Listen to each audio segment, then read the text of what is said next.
"Do I not say truly, Gandalf," said Aragorn at last, "that you could go whithersoever you wished quicker than I? And this I also say, you are our captain and our banner. The Dark Lord has 9, but we have one mightier than they, the White Rider. He has passed through the fire and the abyss, and they shall fear him. We will go where he leads."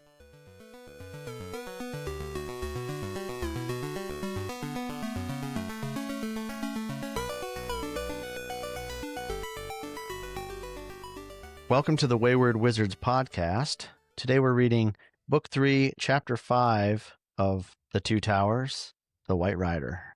And my name is Logan. My name is Zach. This is, I think we say this a lot, but this chapter charges me up like a few others in the book. Something about Gandalf coming back and he's like glowed up. You know what I mean? It's like so epic, and like the way Gandalf talks like changes. He's like all of a sudden he's got completely this like, different, totally different like tone of speech. And I just found myself reading this chapter, and I was just like, I like fell in love with the book again somehow. I'm so in, man. It made me so excited to read. So anyway, that's my long introduction to how excited I am about it. Woo! I mean, I think I said like clear back in chapter 2 that chapter 2 could be called Lord of the Rings and the Changing of the Tone. Yeah. But I feel like this is like a major tonal shift again. You can almost like feel like what stage of the drafts Tolkien was in based on just how the chapter reads and moves. Like we get so much exposition in this chapter, and it is just so clear that like Tolkien's mind was like crystal clear about what this book was about and where it was going. That's right. And how the plot was moving forward. It's like, not only is Gandalf back with this like clearer sight, it's almost like Tolkien himself is just like laser beam focused on where the story is going. Yeah, I find it so exhilarating to read. Like Gandalf just basically tells us how the entire rest of the book is going to go. Right. I also found that I think this entire chapter, there's not a word out of place. No. It's like so worked over to the point where it's like we could literally go a sentence at a time and like parse apart what's happening in every sentence because it's just so perfectly rendered, I think. There's a point when it says that Gandalf like puts his hand over his eyes and like looks off into the far distance, and he's like searching for Frodo's like spiritual essence or whatever. And he's he's beyond my sight, you know? So Gandalf has this ability now. I think maybe he always had a little bit of this, but now he has the ability to like strive spiritually with the Dark Tower. Like he can like cast his spirit like far afield. He's able to like telepathically connect with Shadowfax to like draw him closer. Yeah, as if they weren't close enough already. Yeah, we're getting some like Shadowfax descriptions here that kind of made me blush a little bit. He's able to kind of lay out like the plot of the entire rest of the book, essentially. He's like, Sauron is going to be pissed because now he's going to know that Sauron has betrayed him, right? So not only did Sauron betray us, but Sauron has betrayed the Dark Lord. Yes. And so now, like, you know, Sauron's like only chance essentially is to get the ring back for himself, which he has now failed at. So Sauron's going to eventually destroy him. He kind of just like lays it out. He's like, Sauron's going to like try and like go for Rohan. Sauron is going to march on Minas Tirith because he thinks that that's probably where the ring went, because that's the only thing that he can imagine that we would have done. He can't imagine that we would have destroyed the ring, so he assumes that we must have sent it to Minas Tirith. So now he's going to march on Minas Tirith. I mean, so think about it. We get like basically the Battle of Helm's Deep, the Battle of Pelennor Fields foreseen here by Gandalf. He understands like how the Dark Lord's mind works. He understands like the limitations of how Sauron's mind works.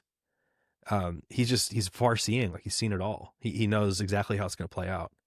it's also just so moving to have Gandalf back. Like, imagine reading this for the first time. I think you and I have like interacted with this story so much since we were children that we probably can't remember the time when we didn't know that Gandalf was coming back. But imagine reading this for the first time, not knowing that Gandalf was going to come back in like 1954 or whenever Absolutely. they would have gotten a hold of this volume. Like, I can just imagine like just like throwing that sucker down and just like pacing around the room because I was so jazzed that Gandalf was back. I know, it's so exciting. I love it. Where should we start on this guy? Why don't we start at the beginning? That's a good place to start. Gimli's cold. Yeah, so they wake up after, their very strange night on the outskirts of Fangorn Forest. They saw this old man on the edge of the light of their fire, and they invited him over, but he didn't say anything. It was really creepy. They were like, all right, is this Sauron? And then their horses run away, which, is a disaster because it had all their food and all their provisions and stuff. And they still don't know exactly what's happened to Merry and Pippin. So they've found like some signs that Merry and Pippin are alive, but they're still not exactly sure. And so, they're essentially speculating on like, who is this old man? What signs are we going to find? I think this line from Aragorn is really cool. They're speculating about all these things. And Aragorn says, come, the light is growing fast. Let's look first and guess later. So he's like, hey, we can guess like all day, but at the end of the day, we just have to actually look. It says that they're crawling and groping on the ground. Yeah, they're just looking for any sign they could find. But then they find, here at last we find news, said Aragorn. And he finds just a broken leaf. He says, here is a malorn leaf of Lorien, and there are small crumbs on it and a few more crumbs in the grass. So he's finding little limbus crumbs. Yeah, he found their little snacking area there. And then he says, and see, there are some pieces of cut cord lying nearby. Yeah, and then Gimli finds the knife. Gimli doesn't even want to hold this knife. It's like so disgusting to him. They find these little clues that we got a sort of first-hand account of all this stuff. It's still just like a mystery to them, and I love that we just get to kind of like see them piece these things together. And then, they're kind of like, I guess he was pleased with himself, and so they sat down and cut some whey bread or ate some whey bread, and which we laughed about as like such a hobbit thing to do. Like, we better stop here and have a snack, But he says that at least is enough to show that he was a hobbit. So even without the leaf, they could have figured it out. Yeah, I love Legolas's sassiness really comes out in this bit. He's kind of breaking down like how he figures he cut the cords, and he goes, being pleased with his skill, he then sat down and quietly ate some whey bread. That at least is enough to show that he was a hobbit without the malorn leaf. After that, I suppose he turned his arms into wings and flew away, singing into the trees. It should be easy to find him. We only need wings ourselves. It's like Legolas's like sassiness kind of coming out here. Yeah, is he a little annoyed? I mean, is he? Yeah.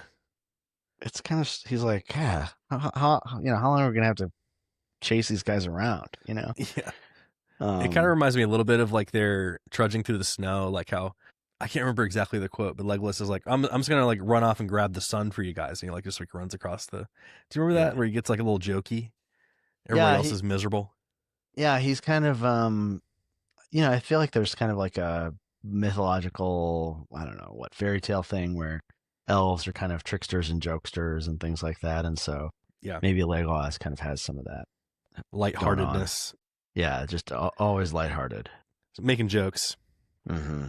But they point out that they, still don't know if it's both hobbits or if it's just one of them. Aragorn kind of lays out basically exactly what happens. He goes, the orc was slain by horsemen, and later his body was hauled to the fire, but the hobbit was not seen. He was not in the open, for it was night, and he still had his elven cloak. He kind of just lays out everything that happened exactly. Like you can, like we can see his genius because we have already seen the story play out firsthand. Yeah. But it's interesting, like seeing him work through and puzzle this through. But speaking of the hobbit, he says he was exhausted and hungry. And it is not to be wondered at that when he had cut his bonds with the knife of his fallen enemy, he rested and ate a little bit before he crept away. But he points out that he doesn't know if it's both hobbits yet or if it's just one of them. Yeah, I say he, but I just hope and guess that both Merry and Pippin were here together. But there's actually nothing to show that for certain yet.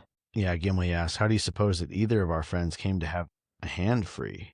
And of course, they don't know that yet. But he kind of lays it all out. He goes like, that is my tale.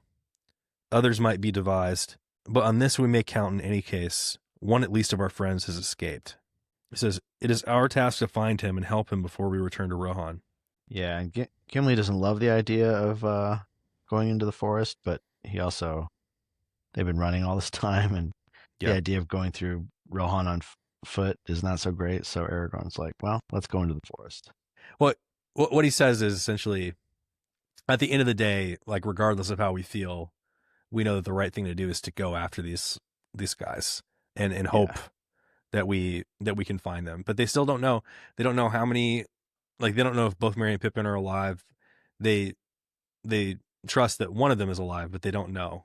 I mean, he picks up the trail really quickly. Like he's definitely like in, like you said, he's in Strider mode, and it just doesn't take him long to figure out where these guys went and where they are.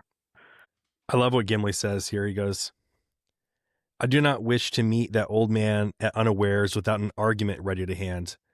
That is all. Let us go. So I think it's interesting. He's like holding his axe. He calls it an argument. It's just such an interesting like noun to describe your weapon, to call it an argument. Yeah, I love it. I guess it's cool. It's like an argument is something that will convince someone to do something, or like convince someone that you're right. And he's like, convince him with this. Yeah. This axe is very convincing, right? Yeah, that's a great point. So finally, right after Gimli talks about his axe as an argument, they get to the banks of a stream, and this is like the stream where we saw them bathing their feet a couple chapters ago. So they find two sets of footprints, and they're like, okay, great. And one is like smaller than the other. They're like, okay, so this is definitely Pippin. This is definitely Merry. So they know that both of the hobbits are alive, which has got to be a relief to them. They're talking about all these things, and then Legolas goes, hush, speak more softly, look. Down in the wood, back in the way that we have just come, it is he. Cannot you see him passing from tree to tree? So after Legolas sees him, Gimli and Aragorn see the old man coming. It says, it looked like an old beggar man, walking wearily, leaning on a rough staff. His head was bowed, and he did not look towards them. In other lands they would have greeted him with kind words, but now they stood silent, each feeling a strange expectancy. Something was approaching that held a hidden power or menace. Gimli is pretty frightened, I think, of this old man. He's ready to kill him on sight. But it's not coming from any kind of place of like bravado or courage or strength or anything like that. It's coming from a place of like, I don't know what this thing is capable of. He thinks. Yeah. I think he clearly thinks it's Saruman. Yeah, he even says, it is Sauron. Do not let him speak, or he'll put a spell on us. Shoot first. He's like ready to go, like, and he's like directing Legolas, which is so funny. I mean, their relationship has changed so much throughout the end of last chapter and the end of last book and the beginning of this one. Yeah, and they're. He's like ordering him around, and he's like, what is wrong with you? Like, why are you waiting? Hit this guy, like snipe him, Yeah, like get rid of him. Yeah, exactly. But again, like the same kind of whatever manners or politeness or chivalry or something that leads Aragorn to invite the figure into their camp the night before. Yeah. He's like, we can't just like shoot a guy without him knowing, like unawares and unchallenged. Yeah, we're not going to do that. Legolas is right. Yeah. And he sort of calls, Gimli out. Whatever fear or doubt be on us. Like he claims it for himself as well. Yeah. Watch and wait. And then all of a sudden this person, springs up the side of this stair. Like a goat. Yeah. Yeah, like a goat. So he's not, this kind of wizened, bent old man that they think. He says, well met indeed, my friends. I wish to Yeah. speak to you. Will you come down or shall I climb up? And then again, Gimli's like, "Now, stop him, get him." And then the old man tells Legolas to put his bow down, and Legolas puts his bow down. Yeah. That's like what a spell is, right? We talked about this a few times on the pod. But, Yeah, word of power, right? And then he says to Gimli, and this is why I wanted to mention arguments earlier. He goes, "And you, Master Dwarf, pray take your hand from your axe haft till I am up. You will not need such arguments." Yeah. So it's like, Love all right, that. did he overhear Gimli talk about his argument earlier? Or does he just somehow know, right? He's just able to like at one point he calls it like bending his mind, Yeah. like he's bending his mind on them before they even know he's there.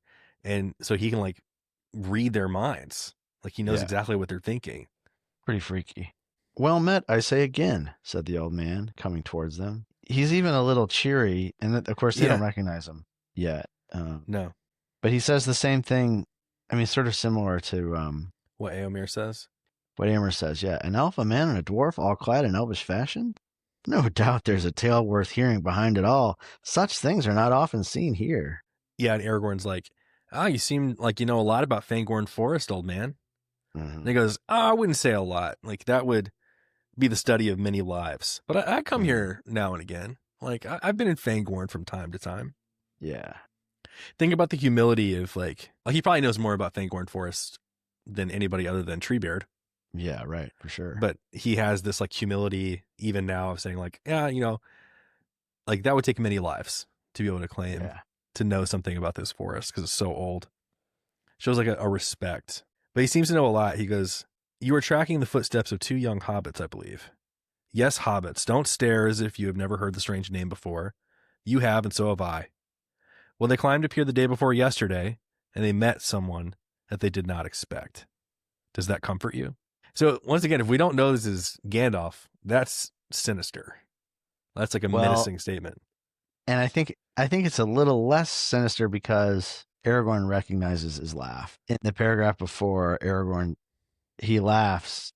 He says, "As for my name," Yeah. He broke off laughing, and softly Aragorn felt a shudder run through him at the sound, a strange cold thrill, and yet it was not fear or terror that he felt. Rather, it was like a sudden bite of keen air or the slap of a cold rain that wakes up an uneasy sleeper.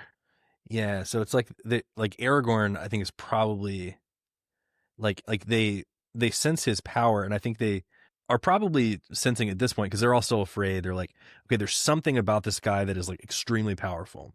Like he's clad in like gray rags. He's disguising himself as an old man, but he's actually Sauron. It's probably what they're thinking in their heads, you know? Yeah, exactly. Yeah. Like he's not showing his true self.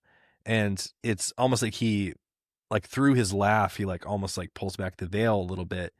And rather than immediately being like Gandalf, they're just like, whoa, like this guy is definitely not what he seems.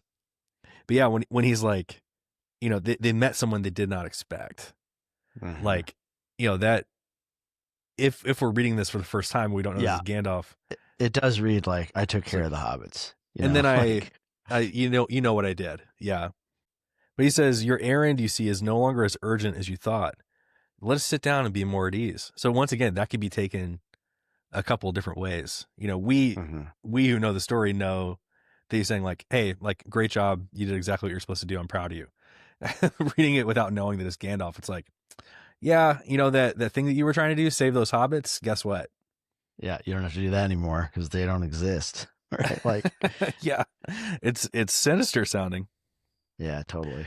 He walks away from them for a moment and says, immediately, as if the spell had been removed, the others relaxed and stirred. Gimli's hand went at once to his axe shaft. Aragorn drew his sword. Legolas picked up his bow. So it's almost like his words have like pacified them. You know, he's controlled them. He's commanded them with his voice. But then he moves away and the spell is broken. And so they're all just once again like, all right, yeah, like, let's get ready. We're going to fight. Gimli even cries Sauron and springs towards him with his axe. I mean, his cloak draws apart and they see white. Yeah, Gimli yells Saruman and springs toward him. Speak, tell us where you've hidden our friends. What have you done with them? Speak, where I'll make a dent in your hat that even a wizard will find it hard to deal with. Classic Gimli. I love it. Yeah, absolutely. So brazen. And this is where he becomes like a little bit of like a superhero. He like Yeah. springs to his feet and he leaps to the top of a large rock. His hood and his gray rags were flung away, and his white garments shone. And then he lifts up his staff, and then like Gimli drops his axe. Aragorn's sword like catches on fire. Yeah, blazed with a sudden fire, and so does the arrow of Legolas, which just gets shot into the air, but it vanishes in a flash of flame. And that's when Legolas is like, Mithrandir, Mithrandir. Like Yeah. that's when he really knows. Does he know because Gandalf is the bearer of the secret flame? Oh, that's a really great insight. I don't know. That's a great insight. I love Like that.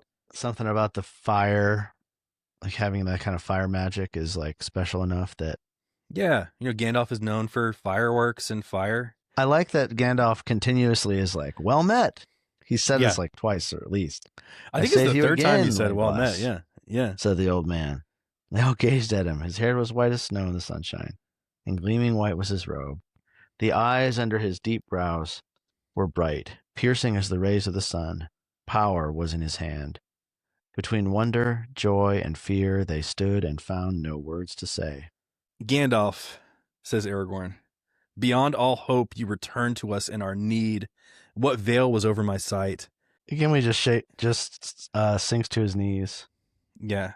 Shading his eyes, it's almost like he's like ashamed of how he wasn't able to see before. It's like Yeah. obvious to them now. I mean, like imagine how they feel seeing Gandalf again. Like Yeah. their guide, their mentor, their leader, their captain dies in front of their eyes, and now he's back. It's like the dream of like human history.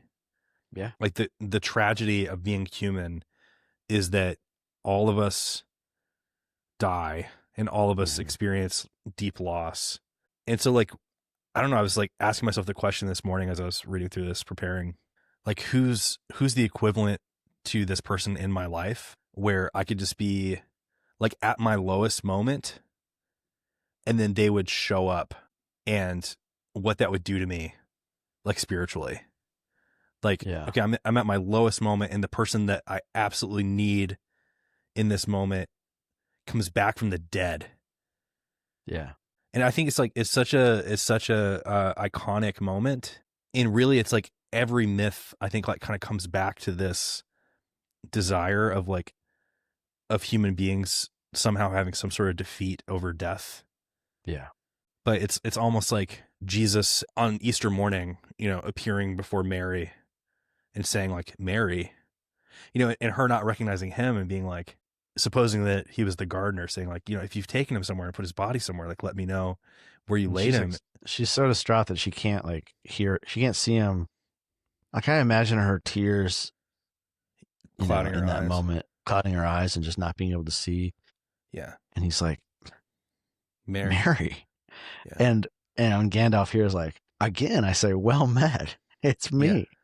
It's like his laugh like kind of breaks the veil for Aragorn just briefly, but he still almost like can't bring himself to believe it. And I don't think you could. I think even if I think it makes sort of perfect sense that even if they're looking full into his face, they just can't see him, because they saw him fall. Yeah. They have this like almost like a deep attachment to their grief, right? Around that. Yeah. And so to be like broken out of that takes like a display of something miraculous, like this magic that he has.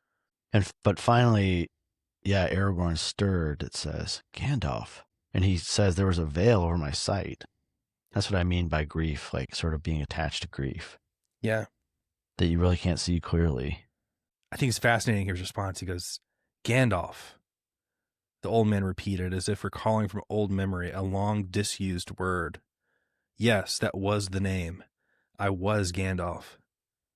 He says, yes, you may still call me Gandalf. Time has moved very differently for him than the others. So much time has like passed in his experience of time that he has like forgotten his own name. Right. He needs a reminder. He doesn't even say my name. He says that was the name. The name. Yeah. Yeah. I was Gandalf. You could still call me that. And then he pardons Gimli. I think Yeah. Gimli needs a little pardon Rise, here. rise, Gimli. He goes, "Indeed, my friends, none of you have any weapon that can hurt me. Be merry. Wow. We meet again at the turn of the tide. The great storm is coming, but the tide has turned." The tide has turned. This is what I'm talking about. Like, I mean, the tide has turned. You're like, what? What tide? I mean, I Yeah. guess I'm glad that Gandalf is back, but it does not feel like any tide has turned yet, right? No, not for Aragorn and Gimli and Legolas, no. Yeah, for sure. And I mean, even though we just read about Merry and Pippin and the Ents turning against Isengard. I guess that's kind of a turning of a tide in a way. But it certainly doesn't feel. And by the way, we don't know anything about Frodo and Sam. No. And so here's Gandalf telling us the tide has turned, and I guess we just have to believe him. Yeah, and Gimli kind of doesn't understand what he's saying. He's like what? He's essentially like, what are you talking about? Gimli looks up and he laughs. Like he's like, oh my god, like Gandalf. You're all dressed in white. You're all dressed in white. And he goes, yeah, I am white now. Indeed, I am Sauron. Sauron as he should have been. I think I've missed that every single time I've read this. I am Saruman. You're like, what? Yeah.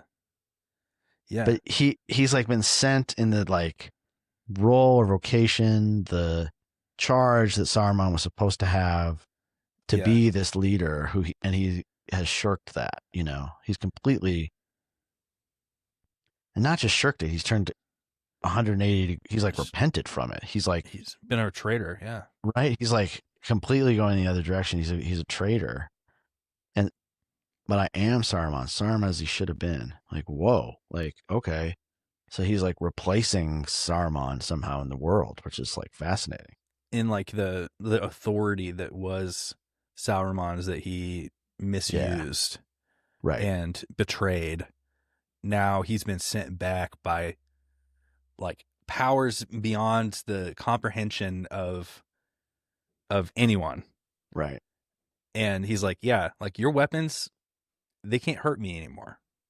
Like there's no weapon that you have that could kill me. And this speech here is so badass. He goes, but come now. Tell me of yourselves. I have passed through fire and deep water since we parted.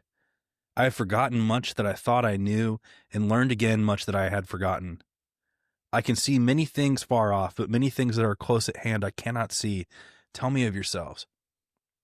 So it's almost like he's been sanctified. Like we're coming up on a bit here where Gimli at one point says, like, now that Gandalf's head is sacred, let me find one that I can cleave.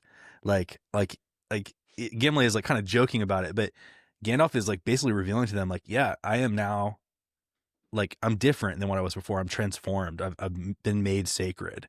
Like, yeah, I'm elevated. It's that transfiguration moment, or the word is actually metamorphosis, right? He's like, yeah, even though he still has this physical form, it's a totally different thing that is existing in the world.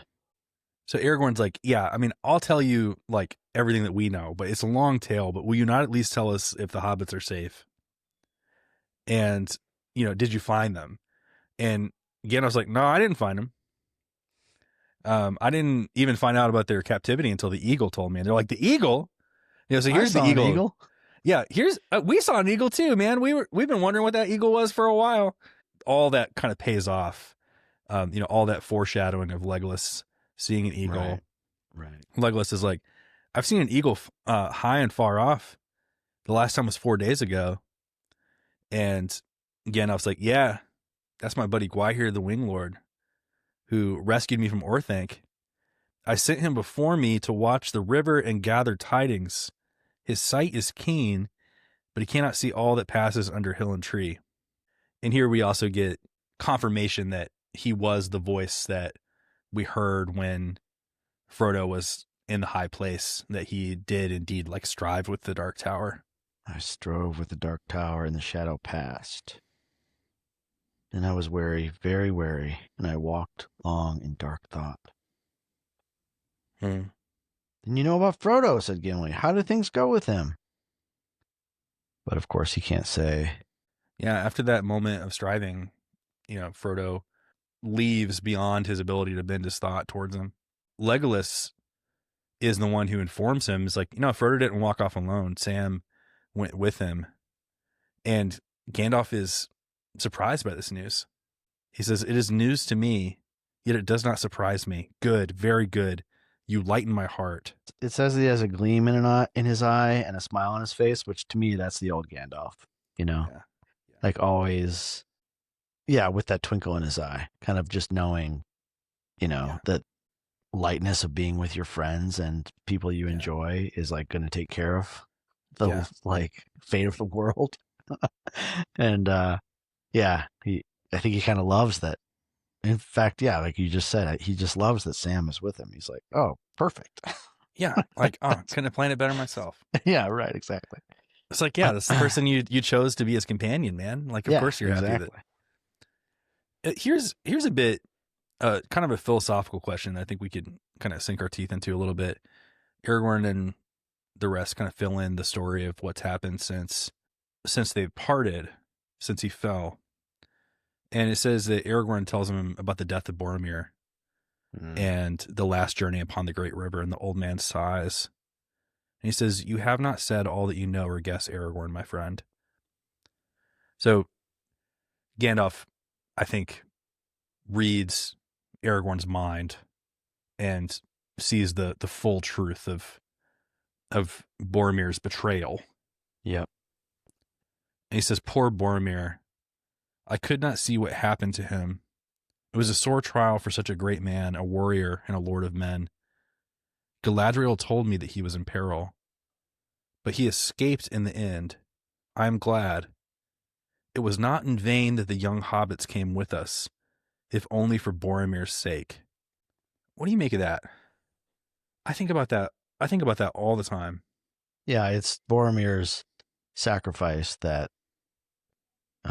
ultimately redeems him from His betrayal. But it's almost like Gandalf is saying, like, even if Merry and Pippin achieve nothing else, which, like, he knows that they are the pebbles that are beginning an avalanche that is the marching of the Ents. He's like, even if they do nothing else to contribute to the effort, the fact that they allowed Boromir to redeem himself through his sacrifice is like justification enough for them having come. I just feel like it's not a modern way of thinking about like purpose. No, I mean, it's there's no greater love than this, than to lay down your life for your friends, right? Yeah. All of my liberal Protestant, modernism is like screaming in my head that how could we just say that, the Hobbit's only good is to be in peril so that some man could, save them. Save them. But that's what this story is, and that is what Tolkien is dealing in here. It was providential that Merry and Pippin would come along, because if nothing else, they gave Boromir an opportunity to like be his true self again. Right. Well, and I think it's interesting that like Gandalf is actually lifting up Boromir in a way, like there's a way of looking at it, I think, that says the fate of Boromir's soul is as important as the quest itself, right? Like even if Merry and Pippin are a sideshow or whatever, or even though Merry and Pippin's presence in the company doesn't really have a large effect on the company itself, or on the success, right, of this like quest to save the world from Sauron, right? The fate of Boromir's soul is as important as the quest itself, right? Like I think that's really interesting that like Boromir, there's such a flawed character. Yeah. The grace that he receives, right, in that moment, and then from his kind of interaction with Aragorn, we kind of talked about Aragorn as priest. Yeah. And the absolution he gives him. That absolution is like, has ultimate import, certainly for Boromir, right? Yeah. Even Yeah. if it doesn't for the whole world. And that's a theme that you and I have, I think, come across a lot, that like even though the fate of the world isn't tied up in Boromir's redemption for Boromir matters more than anything. Yeah. It right? is the fate of the world. Yeah. And so like it is the world. So like, yeah, it's really, I think, a lot richer than a critique that would just say like, well, isn't, Yeah. How dare you say that the Hobbit's only purpose right. was to be stolen so that Boromir could, yeah. I mean, but it's actually the opposite of reductive, right? Yeah. There's a whole universe like in Boromir's mind, right? Like, yeah, and that matters as much as the striving beautifully against said. Sauron. That's beautifully said.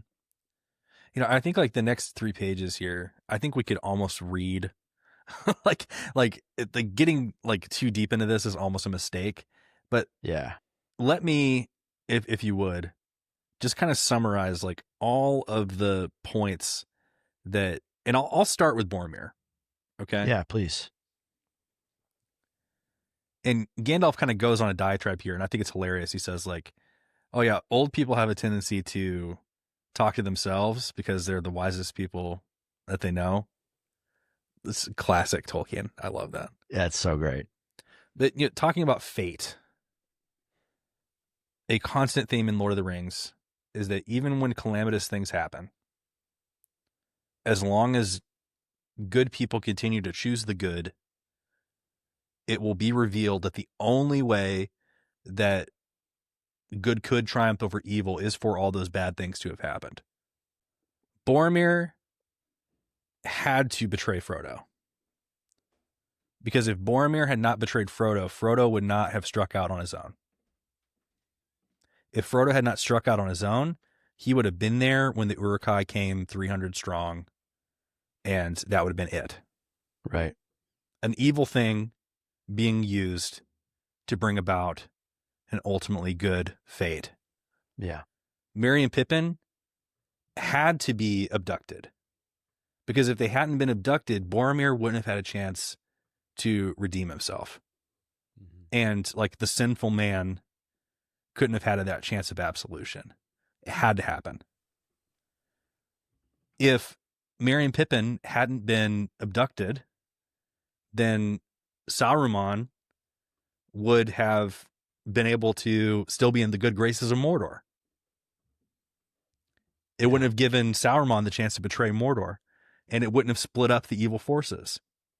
The only way that Sauron could have defeated Mordor is to have the ring. Now that is like beyond possible for him. Gandalf says, this in brief is how I see things at the moment. The enemy, of course, has long known the ring is abroad, and that it is borne by a hobbit. He knows now the number of the company that is set out from Rivendell and the kind of each of us. But he does not yet perceive our purpose clearly. He supposes that we are all going to Minas Tirith, for that is what he would himself have done in our place. And according to his wisdom, it would have been a heavy stroke against his power.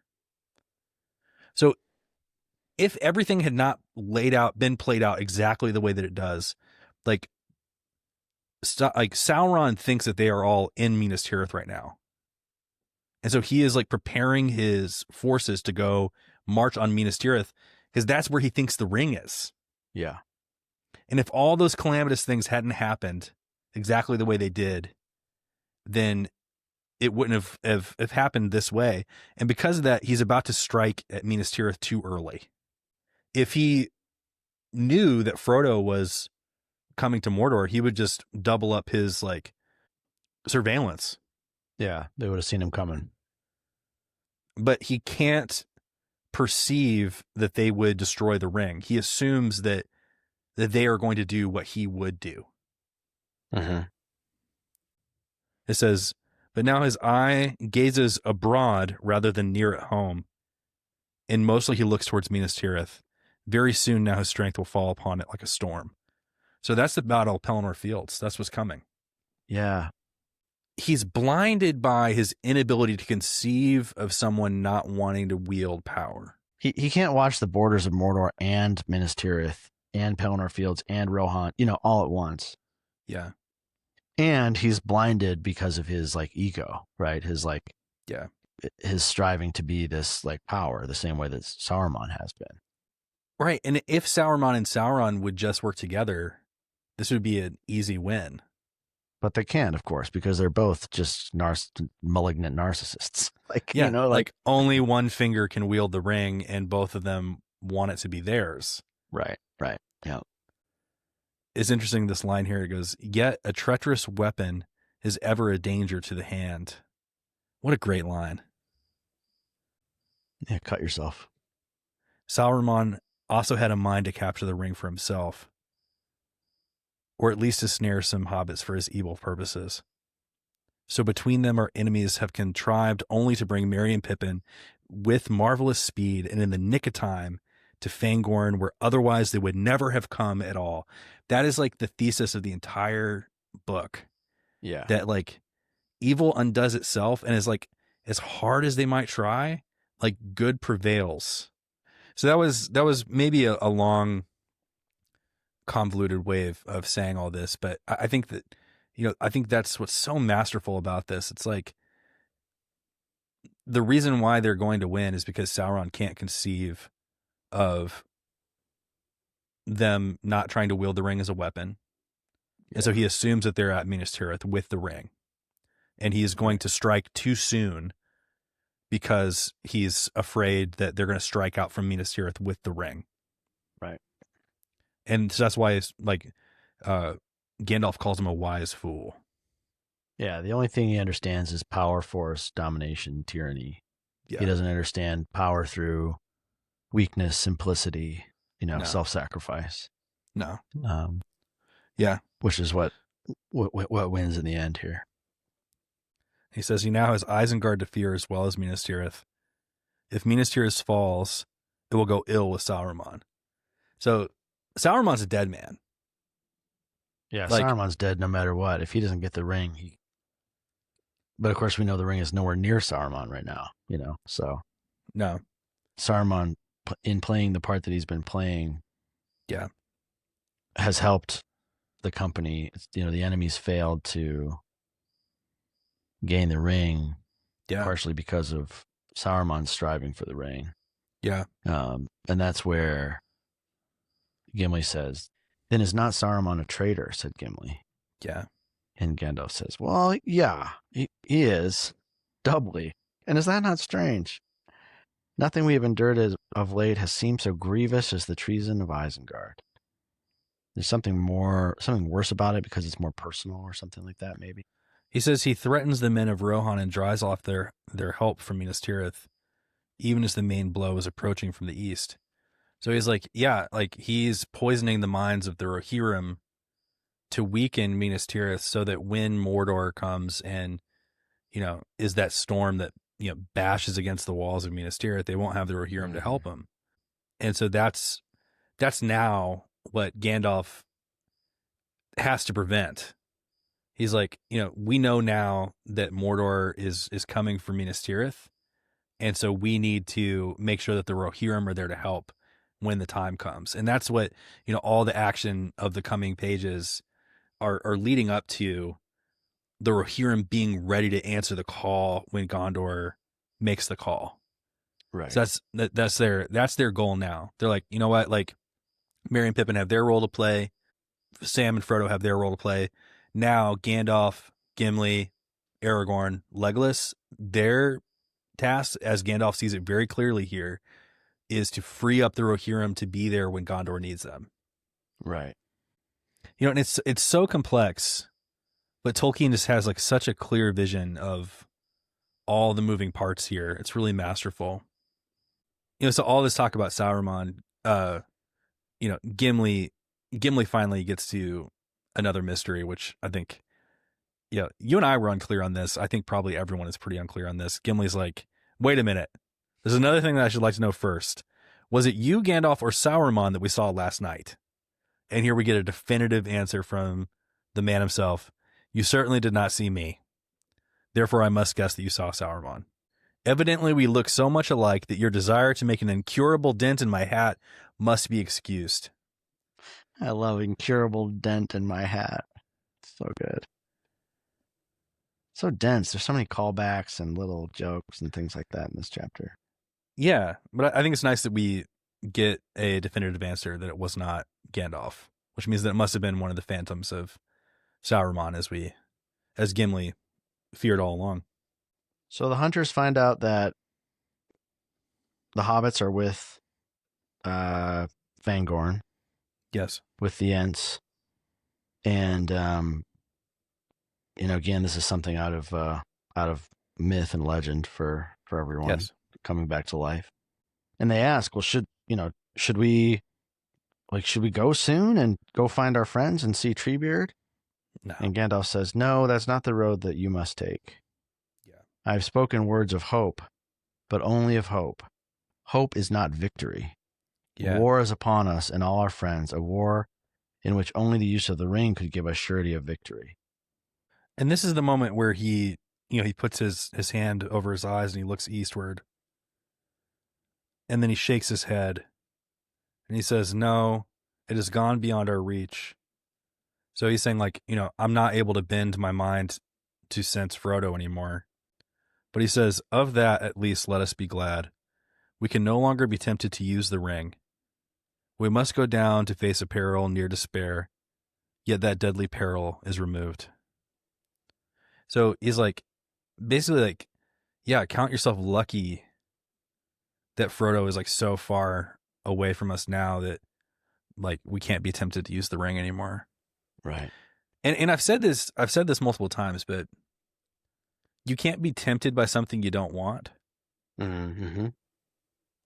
And so the fact that he says like we can no longer be tempted to use the ring means that at one point in time he was tempted to use the ring.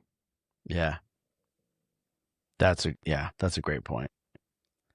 Yeah, I wonder if they feel some freedom, of to be able to focus on something kind of more concrete than striving against the ring. Like all they have to do is, get Rohan to answer the call to Minas Tirith.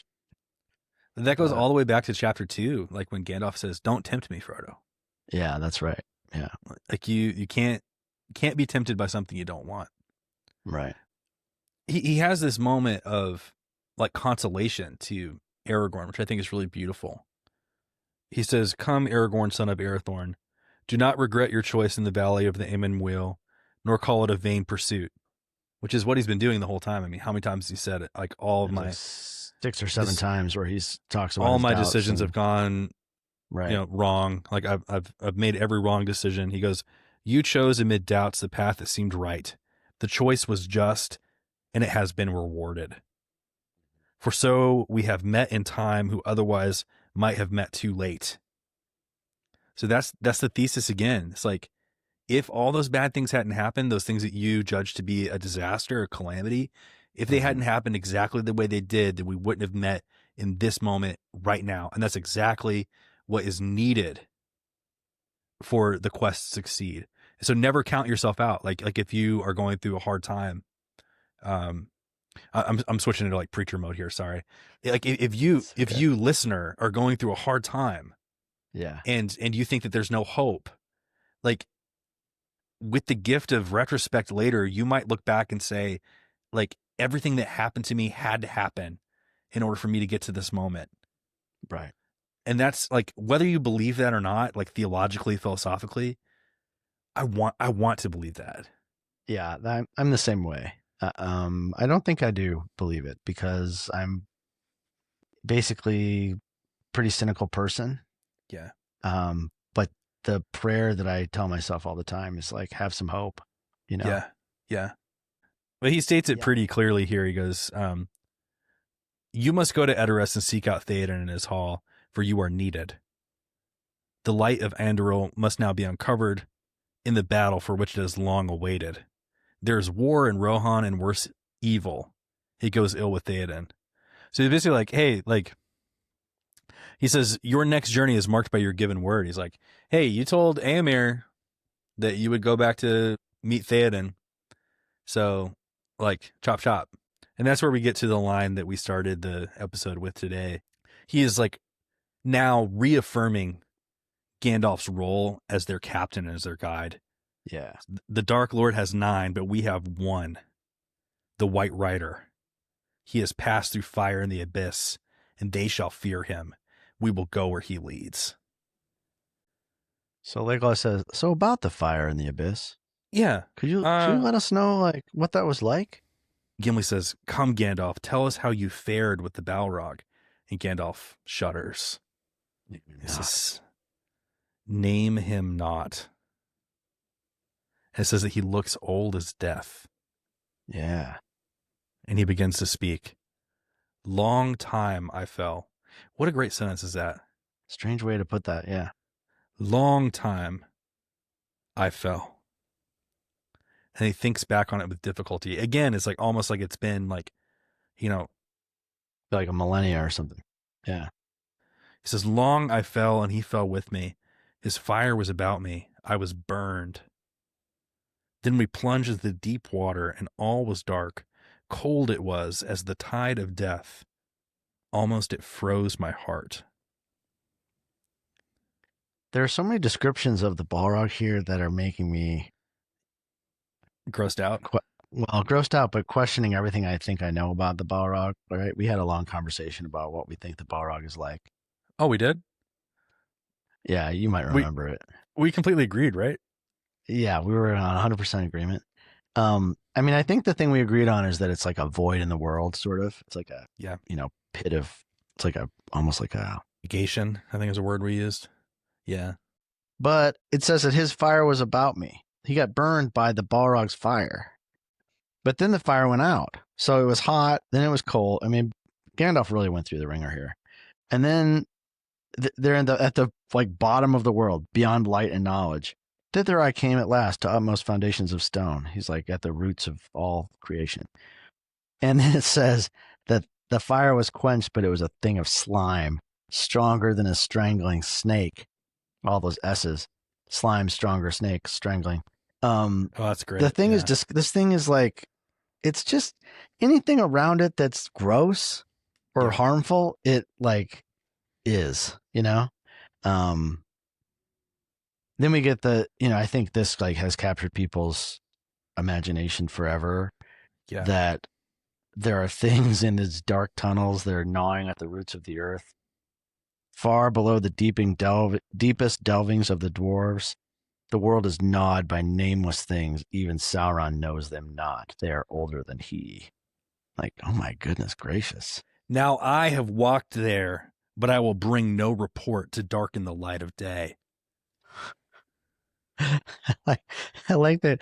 Gandalf is like, look, no one has been there except for who? Gandalf. That's who. I've been there. Sauron as he should have been, Gandalf the White, Mithrandir. That's right. Mithrandir. So they go up this thing called a nameless stair. And they go to this place called, this peak that Gimli's like, oh, Durin's Tower. Like, we thought it was a myth. Like we didn't even remember that it was there. And he goes, oh, it was there, but it's not there no more because that thing was destroyed by the Battle of the Peak. And then Gandalf throws down with the Balrog. He's basically like, what would people, like, if anybody had been able to see this, how would they even begin to describe it? Yeah. Like, I can't even put into words how awesome this battle was. Thunder they heard, and lightning, they said, smote upon Celebdil, and leapt back broken into tongues of fire.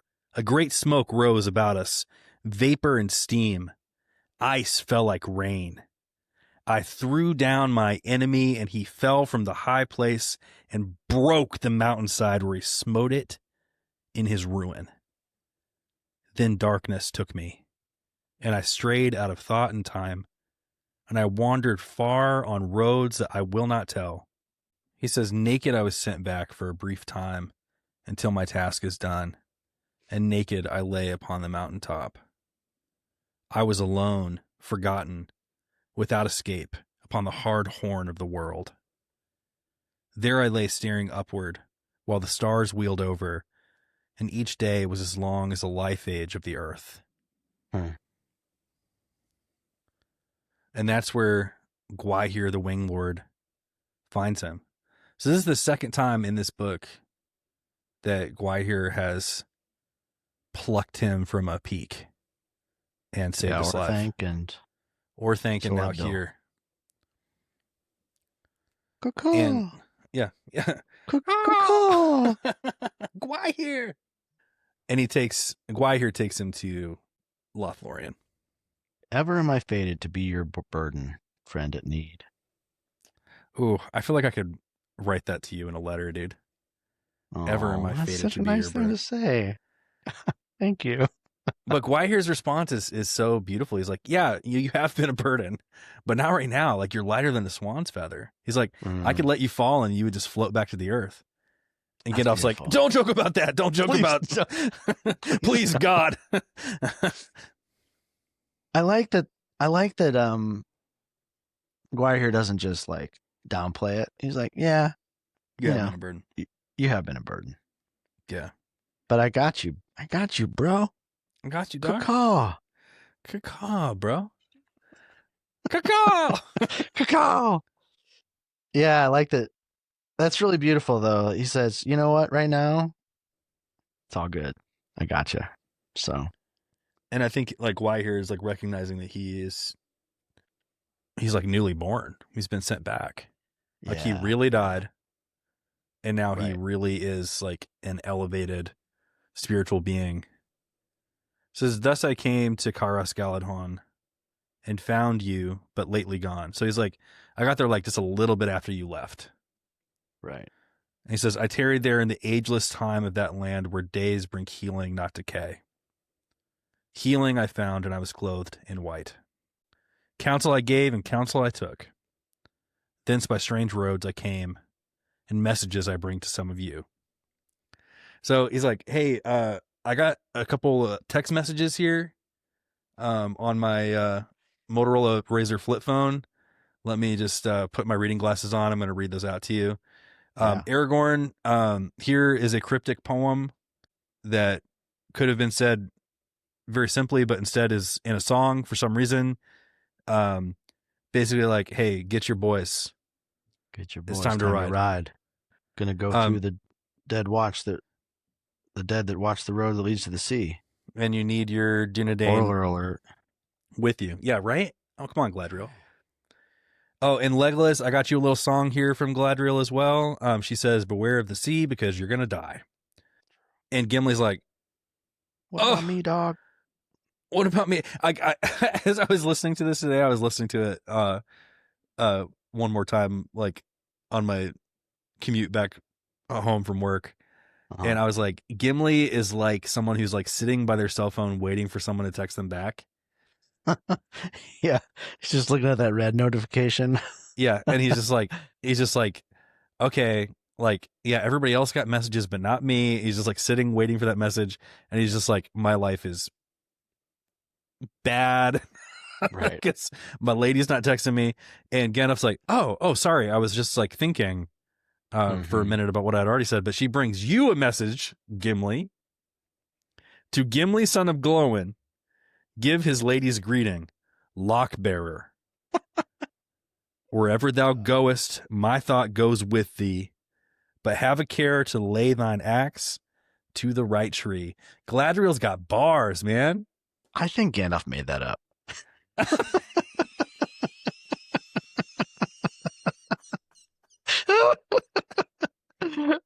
Gandalf was like, oh, shit. Poor Gimli. What should I tell him? Oh my God. Yeah, Lockbear. That's what she called you. He's like, I'm gonna read Gimli's mind real quick. Oh, you did that weird hair thing. You did that weird hair thing, and so maybe.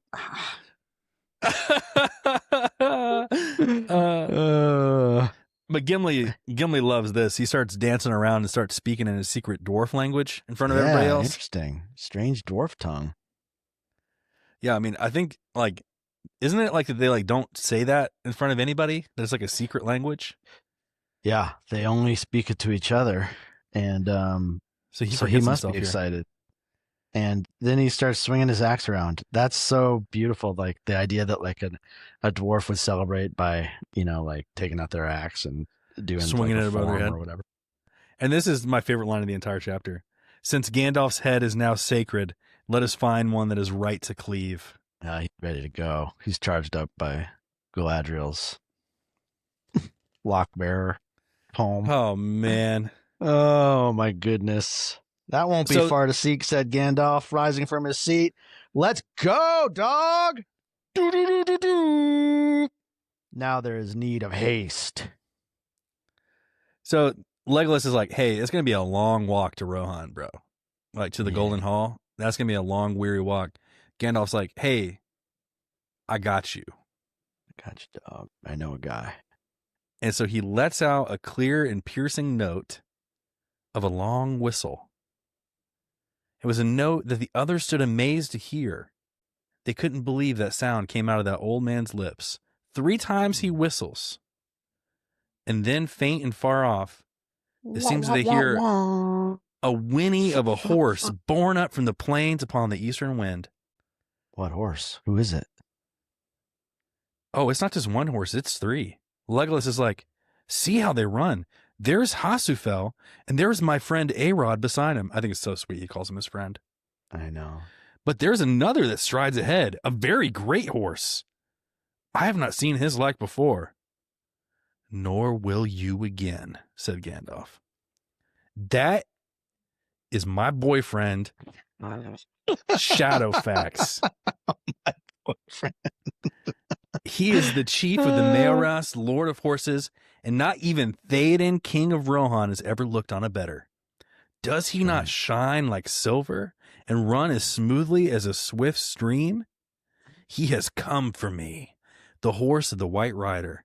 We are going to battle together. Yeah, he has. So that horse comes and he puts his nostrils in that old man's neck, and Gandalf caresses him. Oh, goodness. It is a long way from Rivendell, my friend, he said, but you are wise and swift and come at need. Far let us ride now together and part not in this world again. Greatest love story in Lord of the Rings. Absolutely. Absolutely. And so they find out for sure now that the horses didn't leave because they were afraid. They left because they heard their captain call them, their chief. Gimli gets to ride Shadowfax. I'm jealous. What the heck? Wait, so is he only the second person in history to ever ride Shadowfax after Gandalf? He doesn't ride with Legolas. He rides with Shadowfax. Shadowfax shall bear us both. I think it's interesting how he says, like, if Shadowfax will, like, allow him. Oh, by his leave, yeah. I think there's something beautiful about that. Like, Shadowfax is, like, there's, like, a mutuality between Shadowfax and Gandalf that I think is really beautiful. Yeah, that's cool. Yeah, I think you mentioned that about Legolas saying that Arod was his friend. Yeah. There's, They like, a really mutuality respect.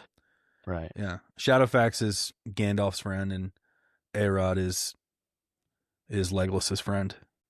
For many hours, they rode on through the meads and riverlands. Often the grass was so high that it reached above the knees of the riders, and their steeds seemed to be swimming in a gray-green sea. Smoke seemed to rise up and darken the sun's disk to the hue of blood, as if it had kindled the grass as it passed down under the rim of the earth.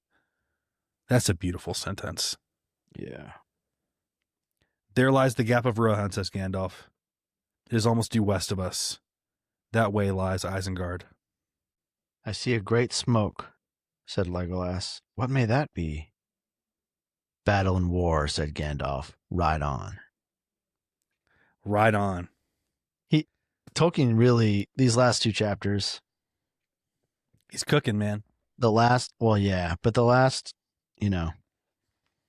sentence of the last chapter 4, night lies over Isengard, said Treebeard.